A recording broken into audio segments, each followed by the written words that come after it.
This is my Pentax East D. It was my first digital SLR. About the name of this camera. I don't know if it is Starist, Asteriskist or what. I've always called it East D. It was launched in 2003, but I got mine a year later in mid-2004. At the time my main camera was the Leica M6, but I also had a collection of several Pentax lenses that I used with the MX. The most jarring thing about moving from the MX to the East D was the viewfinder. On the MX, the viewfinder is huge and the screen shows focus really well. So I was able to focus by looking at the whole frame. On this camera, I either used autofocusing with some lenses or had to use the split prism that I installed. I believe this affected my compositions a little bit. One note about the split screen for DSLRs. These days, you can buy those from companies that make them for each model. Back in 2004-2005, I had to make my own.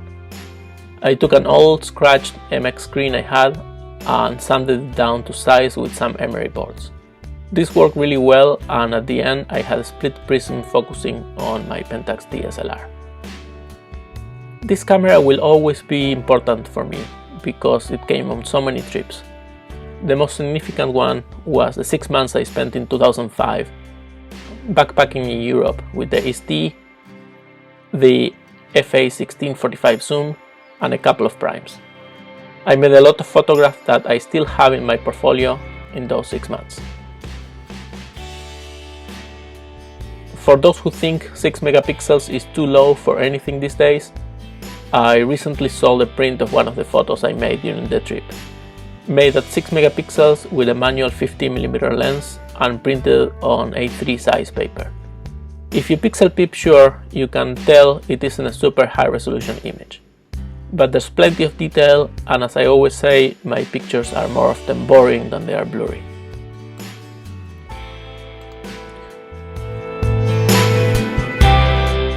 I know some people want a review praising the CCD colors of this camera compared to current CMOS sensors. Well, I'm not a good reference for that.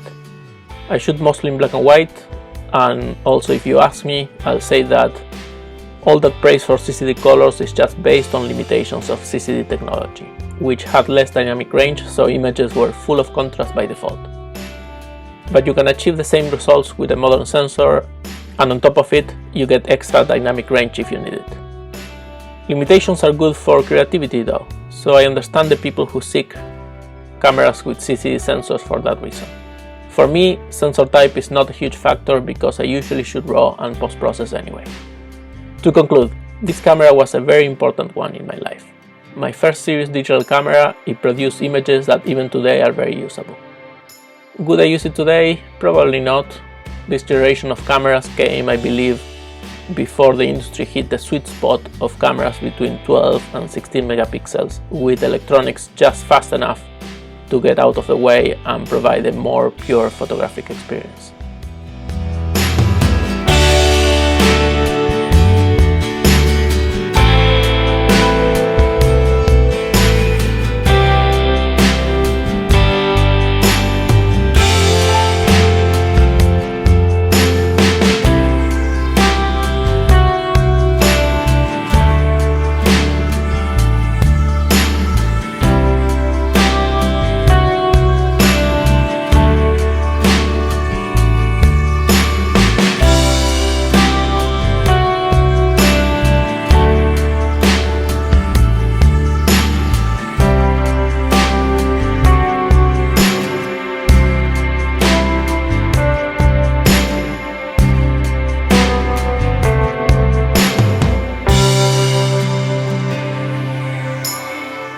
Check out my website at juanbuehler.com, and until the next video, cheers and goodbye.